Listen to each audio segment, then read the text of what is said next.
Assalamualaikum warahmatullahi wabarakatuh. Kami dari kelompok 10 yang beranggotakan Rina Kurniawati, Tania Setiarni Putri, Anang Hindra Dwi Cahyono, dan Ahmad Yoni Yuli Armanto akan mempresentasikan hasil kerja dari kelompok kami yang berjudul Siyasah Dauliyah, Problematika Militer dan Pertahanan Negara Modern, Perspektif Siyasah. Di sini kami memakai 3 rumusan masalah. Yang pertama adalah dasar-dasar siyasah dauliyah, yang kedua konsep pertahanan negara dalam siyasah dauliyah, dan yang ketiga adalah problematika militer dan pertahanan negara modern dalam fikih siyasah. Mengenai pengertian siyasah dauliyah, dauliyah bermakna tentang daulat, kerajaan, kekuasaan, dan wewenang. Sedangkan siyasah dauliyah bermakna sebagai kekuasaan kepala negara untuk mengatur negara dalam hal hubungan internasional, masalah teritorial, nasionalitas, ekstradisi, tahanan, pengasingan tawanan politik, dan pengusiran warga negara asing. Selain itu juga mengurusi masalah kaum dhimmi, perbedaan agama, akad timbal balik, dan sepihak dengan kaum dhimmi, hudud, dan kisos. Kaum dhimmi ini sendiri adalah orang non-muslim merdeka yang hidup dalam negara Islam. Mereka mendapatkan perlindungan dan keamanan. Keberadaan dhimmi di daerah-daerah Islam mulai dikenal sejak zaman Rasulullah SAW hingga era modern. Selanjutnya adalah dasar-dasar siyasah dauliyah. Yang pertama adalah kesatuan umat manusia. Meskipun manusia berbeda suku, berbangsa-bangsa, berbeda warna kulit, berbeda tanah air, bahkan berbeda agama, akan tetapi merupakan satu kesatuan manusia karena sama-sama makhluk Allah bertempat tinggal di muka bumi ini, mengharapkan hidup bahagia dan damai dan sama-sama dari Adam. Yang kedua adalah al-adalah atau keadilan. Ajaran Islam mewajibkan penegakan keadilan baik terhadap diri sendiri, keluarga, tetangga, bahkan terhadap musuh sekalipun kita wajib bertindak adil. Yang ketiga adalah al-musawah, persamaan. Manusia memiliki hal-hal kemanusiaan yang sama untuk mewujudkan keadilan. Adalah mutlak mempersamakan manusia di hadapan hukum. Demikian pula setiap manusia adalah subjek hukum, penanggung hak dan kewajiban yang sama. Yang keempat adalah karomah insaniyah atau kehormatan manusia. Karena kehormatan manusia inilah, maka manusia tidak boleh merendahkan manusia lainnya. Kemudian yang kelima adalah tasamuh atau toleransi. Allah mewajibkan menolak permusuhan dengan tindakan yang lebih baik. Penolakan dengan baik ini akan menimbulkan persahabatan bila dilakukan pada tempatnya, setidaknya akan menetralisir ketegangan. Yang keenam adalah kerjasama kemanusiaan. Kerjasama kemanusiaan ini adalah realisasi dari dasar-dasar yang telah dikemukakan di atas. Kemudian yang ketujuh adalah kebebasan, kemerdekaan al-hurriyah. Kemerdekaan yang sesungguhnya dimulai dari pembebasan diri dari pengaruh hawa nafsu serta mengendalikan di bawah bimbingan keimanan dan akal sehat. Kemudian yang terakhir adalah perilaku moral yang baik atau al-akhlakul karimah. Perilaku yang baik merupakan dasar moral di dalam hubungan antara manusia, antara umat, dan antara bangsa di dunia ini. Selain itu, prinsip ini juga diterapkan terhadap seluruh makhluk Allah di muka bumi, termasuk flora dan fauna. Konsep pertahanan negara dalam fikih siyasah. Pemerintahan negara dalam sejarah Islam erat kaitannya dengan lembaga-lembaga pada awal pemerintahan Islam pada masa Rasul dan Khulafaur Rasyidin. Penguasa daerah disebut amil atau pekerja, pemerintah atau gubernur. Selama pemerintahan Islam di Madinah, para komandan militer, komandan divisi militer disebut amir, yaitu Amir al-Jaisi atau Amir al-Jun.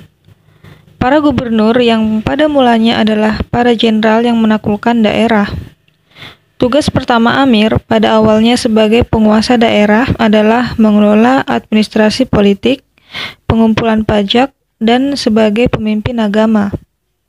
Kemudian, pada masa pasca Rasul, tugasnya bertambah mencakup memimpin ekspedisi-ekspedisi militer, menandatangani perjanjian damai, memelihara keamanan daerah, taklukan Islam, membangun masjid, imam sholat dan khatib dalam sholat Jumat, mengurus administrasi pengadilan dan bertanggung jawab kepada khalifah di Madinah. Dalam ilmu politik dan tata negara juga disebutkan bahwa tugas-tugas pemerintah untuk mencapai tujuan negara adalah melaksanakan penertiban dan mencegah bentrokan-bentrokan dalam masyarakat, mengusahakan kesejahteraan dan kemakmuran rakyat, mewujudkan pertahanan dan menegakkan keadilan.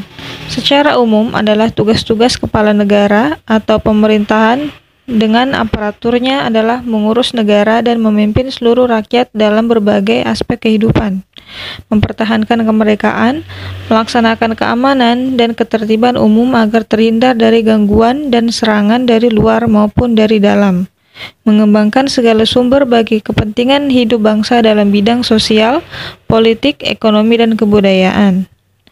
Untuk mempertahankan pemerintahan atau negara pada masa Khalifah Muawiyah telah dibangun kekuatan militer yang terdiri dari 3 angkatan, yaitu Angkatan Darat, Angkatan Laut, dan kepolisian yang tangguh dan loyal.